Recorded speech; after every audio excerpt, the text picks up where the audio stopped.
Heute schauen wir uns einen kleinen Vergleich an zwischen der deutschen Ostseeküste und der polnischen Ostseeküste. Das und vieles mehr gleich nach dem Intro.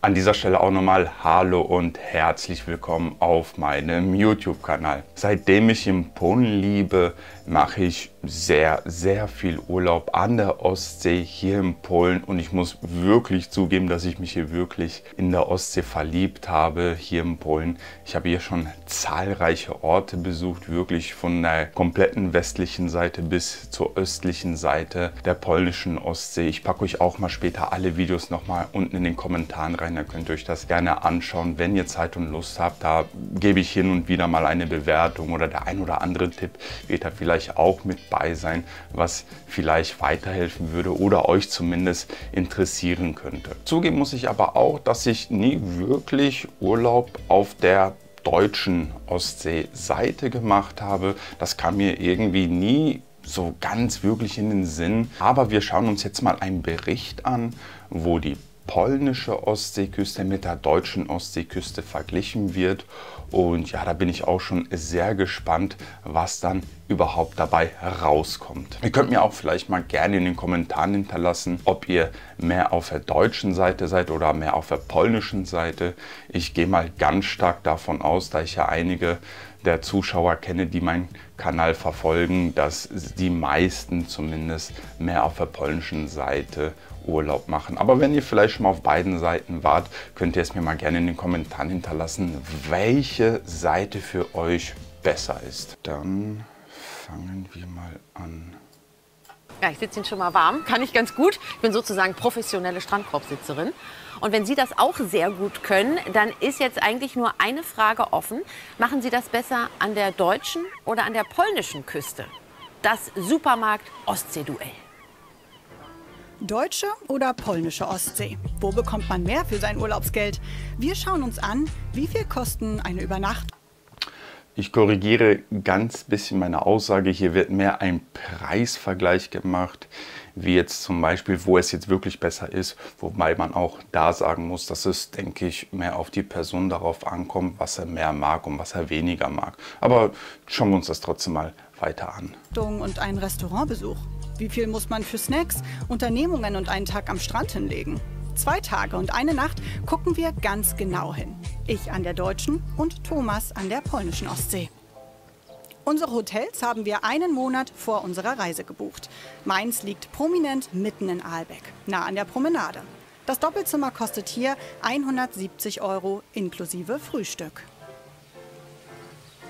Also von außen sieht das Hotel eindrucksvoll aus und die Lage hier ist nach 170 €, das müssten so um die 700 Zloty sein, so ungefähr plus minus, vielleicht ein bisschen mehr. Absolute Premiumlage. Innen allerdings sieht es anders aus. Hier wirkt alles irgendwie in die Jahre gekommen. An der Zimmerdecke, an den Vorhängen und den Möbeln wird das besonders sichtbar. Doch die Zimmer haben einen Mehrblick.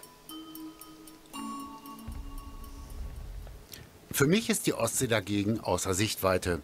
Dafür ist mein Hotel erst 16 Jahre alt. Das wirkt auf mich von außen alles sehr solide und funktional, aber ohne Charme. Bin mal gespannt, was mich drin erwartet. Der äußere Eindruck setzt sich auch drinnen fort. Noch recht neu, aber nüchtern. Das Personal spricht Deutsch. Die Nacht im Doppelzimmer kostet 95 €.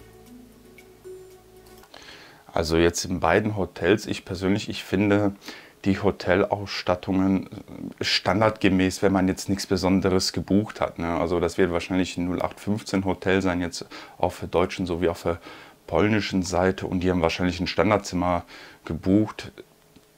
Naja, dann braucht man sich vielleicht auch nicht wundern, wenn die Ausstattung so ist, wie sie ist. Ne? Also meine persönliche Meinung zumindest. Hier und da haben Zimmer kleine Macken. Im Preis enthalten sind Sauna und Hallenbad. Och. Wir machen uns auf den Weg zum Strand. Um dahin zu kommen, muss ich erst mal 10 Minuten gehen. Auf dem Weg merke ich, Hier am Ortsrand sind wenig Touristen. Die Hauptsaison beginnt erst Anfang Juni. Zumindest kann ich etwas Geld... Ich muss dann auch sagen, dann ist ein bisschen der Hotelvergleich ein bisschen, ja, vielleicht jetzt nicht ganz fair, ne? Weil in Deutschland, so wie ich das gesehen habe, so wie die das gesagt haben, haben die ja direkt am Meer und wo die da jetzt in Polen sind, in Międzyzdroje, da muss man halt jetzt ein Stück laufen zum Strand. Ich finde, dann ist auch der Preisvergleich nicht ganz fair.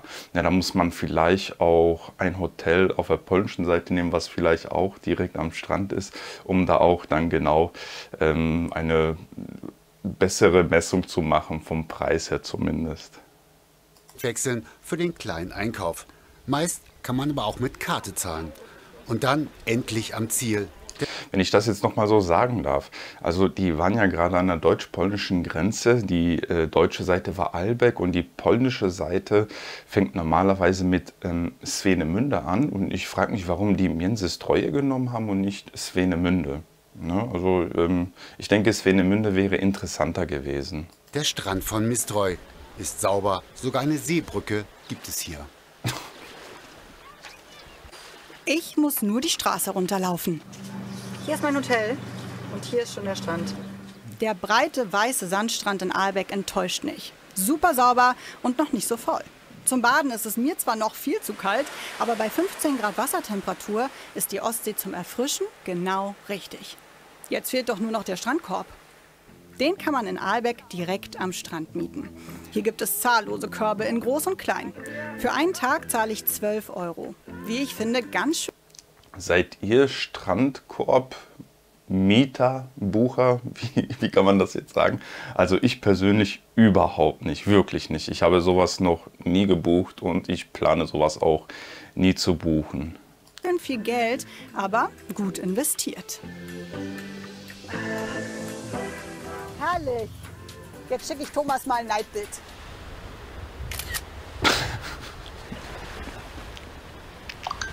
Ah, Nachricht von Suzette.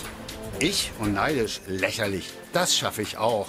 Doch ich muss lange suchen, denn in Mistroj sind Strandkörbe selten und noch teurer als in Ahlbeck. Ich muss ganz ehrlich zugeben, dass ich jetzt erstmal in den letzten Jahren mitbekommen habe, dass die immer mehr Strandkörbe machen. Das ist mir letztes Jahr in Kolberg aufgefallen.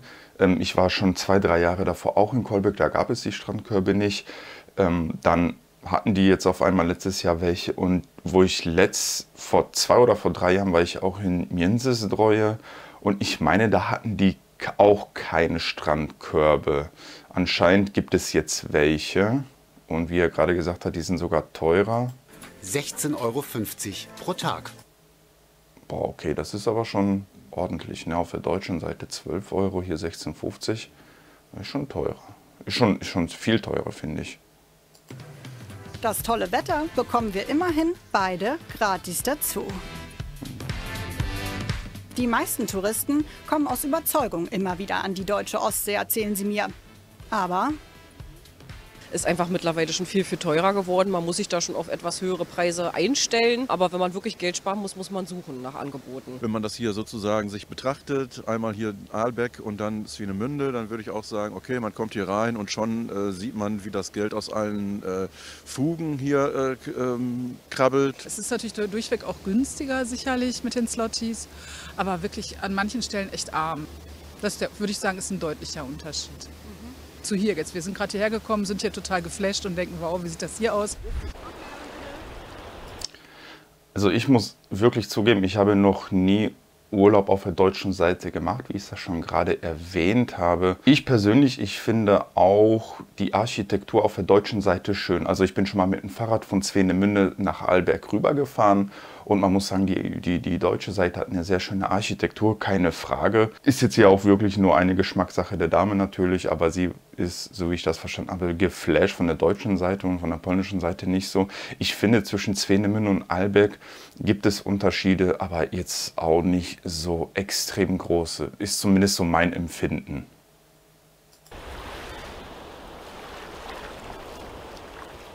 Wir sind schon das 2. Mal hier und das hat uns letztes Mal auch sehr gut gefallen, der Ort. Alles da und um ehrlich zu sein, Preis-Leistung. Der Hauptgrund ist auch mit ein Grund. Wie ist die Verständigung so bisher? Auf Englisch. Klappt. Mit Händen und Füßen. Mit Händen und Füßen. Das ist ein bisschen schwierig, ja. Warum sind Sie auf dieser Seite? Weil es für uns immer ziemlich nah war. Ich komme aus der Berliner Region. Es war ziemlich nah und bisher auch immer sehr preiswert. Aber es hat sich alles angeglichen und man kann auch wieder dann getrost nach Deutschland fahren. Zum Beispiel hierher, nach Aalbeck. Das östlichste der 3 Kaiserbäder auf der Insel Usedom. Hier gibt es wunderschöne Bäderarchitektur entlang der Promenade. Alles ist sauber, die Gartenanlagen gepflegt. Überall sind kleine Lädchen, Restaurants und Cafés. Also hier lässt es sich wirklich aushalten. Ist schön, muss man sagen. Mistreu ist ein Seebad mit langer Tradition. Vielleicht nicht mit ganz so viel Pomp wie das Kaiserbad Aalbeck. Hierhin passen sogar der Berliner Döner und die Currywurst. Bräuchte ich nicht unbedingt. Genau, er hat gerade gesagt, bräuchte ich nicht unbedingt. Ich finde diese ganzen Berliner Döner und was weiß ich nicht, was es da gibt. Ich glaube, da gibt es sogar 2 oder 3 Stück davon in Międzyzdroje. Mir persönlich, ich würde auch sagen, also wenn ich als Tourist nach Polen komme, als deutscher Tourist oder egal von wo man kommt und in Polen Urlaub mache, ich würde eher, glaube ich, die polnische Küche bevorzugen. Ich lebe ja jetzt in Polen, deswegen habe ich vielleicht jetzt nicht so stark diesen Drang danach wie andere, weil ich habe hier täglich polnische Küche. Ich gehe auch mal gerne eine Pizza essen oder so. Aber wenn ich hier mal auch meine Frau jetzt mal erwähnen kann, zum Beispiel meine Frau, die liebt Fisch, aber sie isst überwiegend Fisch, wenn sie an der Ostsee ist. Und das ist auch etwas so Typisches dann halt, ne? Dass es da so dieses Regionale einfach ist. Oder wenn ich auch zum Beispiel in den Bergen irgendwo Urlaub mache, dann probiere ich immer so deren Gerichte aus. Mir würde es selten irgendwie im Kopf kommen, einen Döner zu essen, ganz ehrlich. Oder irgendwie eine Bratwurst oder ich weiß nicht was. Da wäre mir zu schade, weil das habe ich hätte ich in Deutschland fast jeden Tag einfach. Ne? Ist nur so meine Meinung zumindest. Aber wer gerne Döner in Polen isst, bitte. Urlaubsstimmung stellt sich bei mir aber trotzdem ein. Also, ich bin wirklich total überrascht. Wenn man nicht wüsste, dass man in Polen ist, würde man denken, dieser Ort ist irgendwo an der deutschen Ostseeküste. Top, gefällt mir. Ich bekomme langsam Hunger. Und am Meer kommt nur ein Snack für mich in Frage: Fischbrötchen. Ich laufe vom Strand direkt in ein Lokal, das welche verkauft. 5 € kostet eins mit Lachs. Ein bisschen mehr Fisch könnte hier schon drauf sein, aber es schmeckt. In Mistreu kostet mich das Fischbrötchen etwas mehr. Danke. Rund 6 €. Dafür ist aber reichlich Lachs drauf. Unser erster Tag neigt sich dem... Boah, aber fast 6 €? War das immer so teuer? Also das ist schon wirklich... Also ich habe jetzt ehrlich gesagt jetzt auch nicht in Erinnerung, wie die Preise vorher waren. Aber 6 €, das ist auf jeden Fall schon viel für ein Fischbrötchen. Ne? Ende zu. Guten Morgen. Ich habe total gut geschlafen. Das Bett war bequem. Es war total still. Wenn überhaupt, habe ich das Meeresrauschen gehört. Und ich bin einmal heute Morgen wach geworden. Aber das hat sich total gelohnt. Den Tagesanfang in Mistreu habe ich dagegen verschlafen. Ich habe eine Weile gebraucht, bis ich einschlafen konnte, weil das Hotel ist wirklich wahnsinnig hellhörig. Aber das Bett ist super gewesen und insgesamt habe ich eine gute Nacht gehabt. In Mistreu gibt es morgens und abends ein Buffet. Ich finde, er hätte mit der Kamera noch näher an sein Gesicht kommen sollen. Ein kleiner Spaß nebenbei. Obwohl das Hotel nur halb so teuer ist wie das in Aalbeck. Die Buffets sind okay, Vegetarier haben es aber etwas schwerer und Müsli und frisches Obst könnten mehr sein. In Aalbeck ist das Frühstück solide. Es gibt eine kleine Auswahl an Wurst und Käse, Melone, solche Äpfel, Matjes und Salate mit Mayo. Rührei, Speck und Würstchen sind Teil des Buffets. Optionen für Vegetarier, auch hier schwierig. Ist aber nicht so appetitlich Was haben die beiden Orte Mistreu und Aalbeck sonst noch zu bieten? Klar, wir könnten beide in der Ostsee schwimmen gehen, aber dafür ist es wirklich noch zu kalt. Zum Glück gibt es neben dem Meer noch einiges zu sehen. Ausblickspunkte, Schlössertouren, Wanderungen und Museen. Ich entscheide mich für das hier, das Haus auf dem Kopf.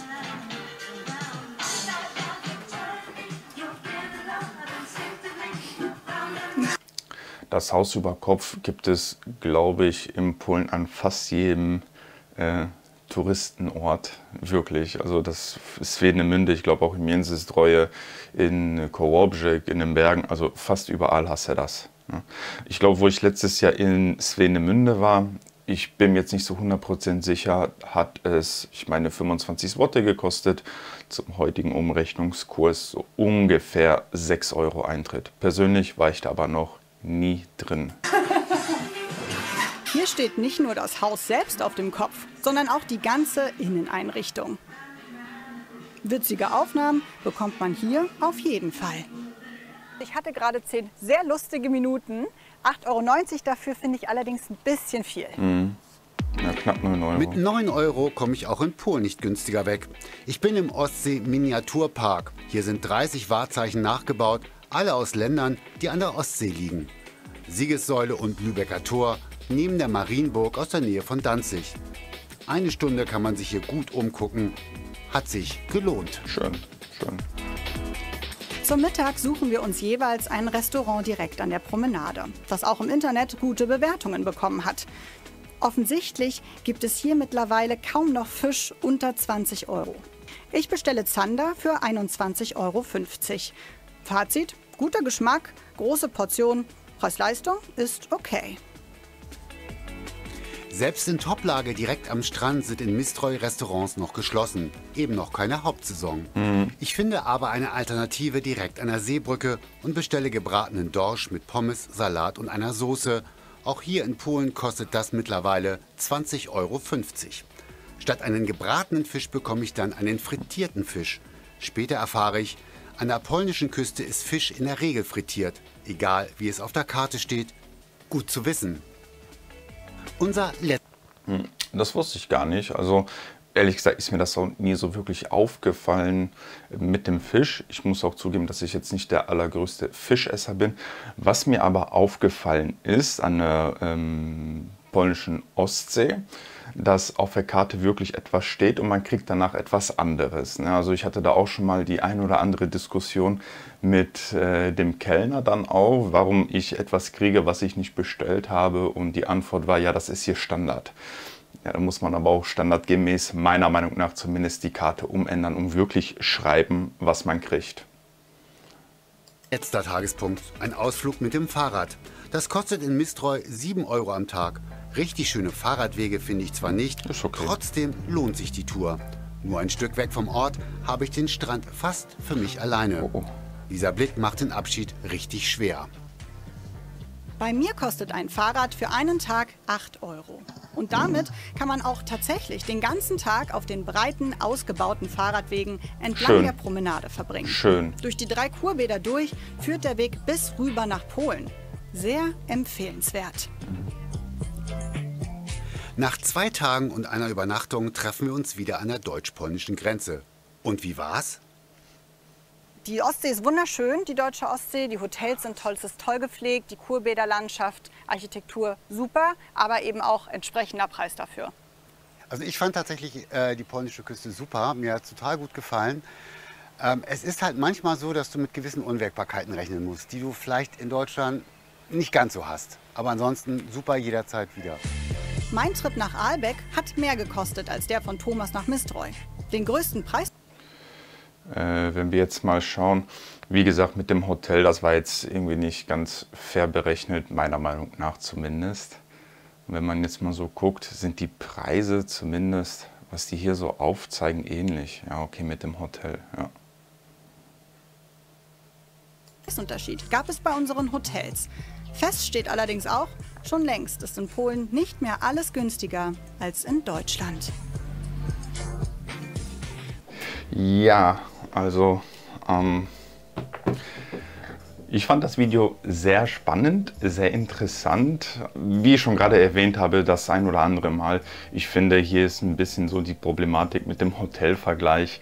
Man muss auch sagen, Aalberg jetzt in der Nebensaison, ich gehe jetzt mal davon aus, dass es jetzt in der Nebensaison gebucht wurde, 170 €, knapp 700 Zloty. Das ist nicht wenig. Für ein Hotel in der Saison kriegt man für diesen Preis auch schon was an der polnischen Ostseeküste direkt irgendwie am Strand. Zumindest hatte ich auch mal hier und da in Swinemünde ein Hotel gehabt. Ich glaube, ich habe dann irgendwie 500 Zloty bezahlt oder so und ich war dann wirklich direkt an der Promenade, auch in der Hauptsaison. Ich würde jetzt sagen, dass in der Hauptsaison die Hotels in Deutschland ungefähr doppelt so teuer sind. Bei den restlichen Sachen muss man auch sagen, wie die hier auch erwähnt haben, da gibt es nicht mehr sehr viele große Preisunterschiede, ist auch vielleicht ein bisschen dem Tourismus geschuldet, ist ja auch verständlich, dass da die Preise angehoben werden. Problematisch ist es in dem Fall nur, dass die Einwohner selber es sich halt weniger leisten können. Aber das ist einfach so und das ist nicht nur in Polen so, das wirst du überall auf der Welt haben, wo Tourismus ist, werden immer die Preise angezogen. Ansonsten ein sehr interessanter Bericht. Ja, im Großen und Ganzen stimme ich bei den einigen Sachen auf jeden Fall zu. Deine Meinung zu diesem Thema würde mich aber wirklich sehr interessieren. Was hältst du von dem Vergleich? Stimmst du damit überein oder nicht? Mich würde auch sehr interessieren, ob du auch schon mal an der deutschen Ostseeküste Urlaub gemacht hast und vielleicht dann auch wirklich darüber berichten kannst, beziehungsweise mir in den Kommentaren hinterlassen kannst, wie es dort ist. Das würde mich wirklich auch sehr interessieren. Ansonsten danke ich dir wirklich, dass du dir dieses Video bis zum Ende angeschaut hast. Damit unterstützt du mich und meine Arbeit wirklich sehr. Bleib gesund und bis zum nächsten Mal. Ciao!